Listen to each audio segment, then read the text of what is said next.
Bapak Ibu ingat awal tahun kemarin, apa akhir tahun kemarin kita dapat vision untuk tahun ini yaitu the Year of Transformation atau tahun perubahan. Kalau Bapak Ibu tahu tentang perubahan ini, pasti Bapak Ibu akan merinding ya. Pasti banyak yang merinding ya. Mengapa? Karena perubahan itu bagi orang yang ikut Yesus itu pasti terjadi. Pasti terjadi. Dan perubahan itu satu proses yang kalau Bapak Ibu tahu, Bapak Ibu tidak mau. Dan tidak ada yang mau. Karena perubahan itu rancangan Tuhan. Tapi bukan rancangan kedagingan. Daging kita tidak mau perubahan. Tidak mau transformation. Yesus sendiri adalah Bapak dari transformation itu sendiri. Dia Allah, dia luar biasa, dia transform dirinya dengan cara mengosongkan dirinya, mengambil rupa seorang hamba, mengosongkan dirinya. Kita tahu cerita tentang Yusuf, tapi saya mau cerita hari ini tentang Sadrak, Mesak, dan Abednego. Dia mengalami sebuah perubahan. Dia dipilih oleh raja. Mengapa dia dipilih? Dia orang khusus, memiliki talenta, kepintaran yang luar biasa. Sadrak, Mesak, Abednego, dan Daniel itu orang-orang pilihan di antara banyak orang pilihan yang lain. Dan dikatakan dalam Alkitab, kepintaran mereka 10 kali lebih pintar, lebih cerdas dari orang-orang pilihan lainnya. Dia sangat dibutuhkan negara, sangat dibutuhkan raja. Dia pasti bersama teman-teman yang lain itu, dia memberkati melalui kepintaran dia, hikmat dia. Dan apa yang dialami? Dia mengalami sebuah transformasi besar, Bapak Ibu.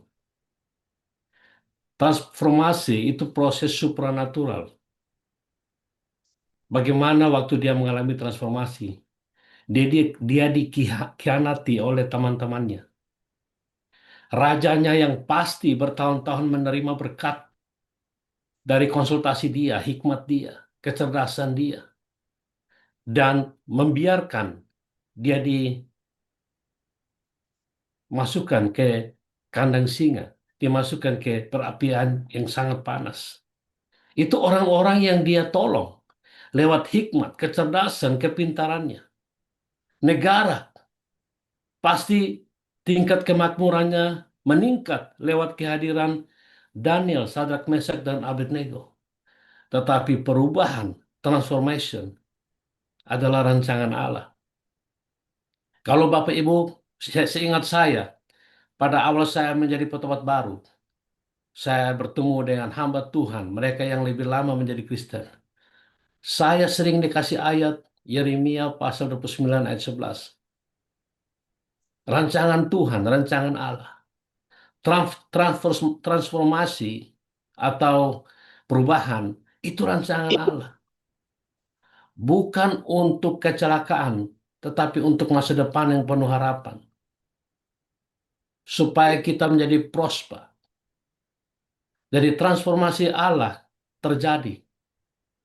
Tahun 2025 ini, saudara dan saya pasti mengalami transformasi itu. Tapi apa yang terjadi? Dan oleh Daniel, Sadrak, Mesak, Abednego, sakit, kecewa. Mereka bisa saja tanya, Tuhan di mana engkau? Mereka bisa berkata, Raja, bukankah saya sudah memberikan banyak masukan-masukan penting demi kepentingan negara dan pembangunan negara, kemajuan negara. Teman-teman dia banyak mendapat hikmat dari Daniel, Sadrak, Mesak, Abednego. Tapi Allah mau supaya ada transformation yang besar. Karena tujuan Allah bagi Daniel, Sadrak, Mesak, dan Abednego lebih besar dari tujuan raja.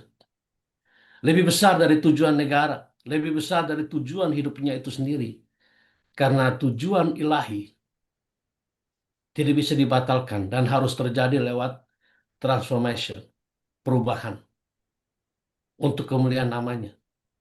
Pada waktu Daniel, Sadrak, Mesak, dan Abednego mengalami proses perubahan itu, hikmat mereka tidak lagi bisa diandalkan. Koneksi mereka dengan raja sebagai orang-orang kalangan atas tidak lagi bisa diandalkan. Itu proses Allah, supaya hanya Dia yang kita tinggikan. Dan tujuan dari transformation, supaya kita menjadi kecil dan Dia menjadi besar. Supaya kita mengakhiri dengan mengosongkan diri kita. Yesus memulai dengan mengosongkan dirinya. Itu sebuah transformation. Karena Allah punya tujuan yang besar bagi hidup saya dan saudara. Tapi transformation itu terjadi. Ada proses Tuhan. Ada proses Allah. Dengan mengizinkan semua yang menyakiti daging ini. Semua yang menyakiti daging ini. Api yang panas. Singa yang lapar. Tetapi ada bagian dari Daniel dan Sadrak, Mesak, Abednego. Dia percaya tetap Tuhannya. Dia percaya bahwa sekali-kali Allah yang kita panggil Immanuel tidak pernah meninggalkan kita. Dia percaya bahwa Allah setia. Disitulah dikatakan apa yang diajarkan yang kita dengar berkali-kali. Mengucap syukur dalam segala hal. Dia bersyukur. Dan apakah setelah itu dia dendam dengan temannya? Apakah dia tidak mengampuni raja? Dia mengampuni. Dia tetap percaya kepada Tuhannya. Dia mengampuni teman-teman sejawat dia yang menzalimi dia. Ini adalah sebuah perubahan. Prosesnya sakit banget. Apa yang dialami Daniel, Sadrak, Mesak, Abednego. Dan mungkin yang saudara alami. Api saudara berbeda. Mungkin pekerjaan saudara, bisnis saudara, usaha saudara, keuangan saudara. Apapun itu. Percaya bahwa Allah itu setia. Dan tujuan Allah bukan yang sementara-sementara ini.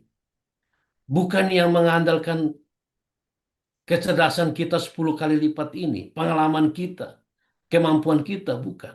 Allah mau kita tahu bahwa hanya Dia. Bagi Dia. Dan kita dibawa perubahan ini untuk mengandalkan Tuhan. Bukan lagi kekuatan manusia. Kekuatan kecerdasan kita. Kehebatan kita. Tidak lagi Bapak Ibu. Perubahan itu membawa kita menjadi seorang yang mengosongkan dirinya. Bukan lagi dia yang hidup, tetapi Kristus yang hidup. Kita akan sambut tema tahun 2026. Hasil dari transformation. Saudara tunggu. Saudara akan melihat, mendengar, dan saudara akan mengalami pada saat Daniel keluar dari kandang singa. Sadrak, Mesak, Abednego keluar dari perapi-apian. Saudara akan melihat kemuliaannya makin ditinggikan. Nama Yesus akan makin dimuliakan dalam hidup saudara. Bukan Amin. hidup yang lain. Hidupmu akan memuliakan nama Yesus. Mari kita menyambut Natal. Beri kemuliaan bagi Tuhan Yesus Kristus.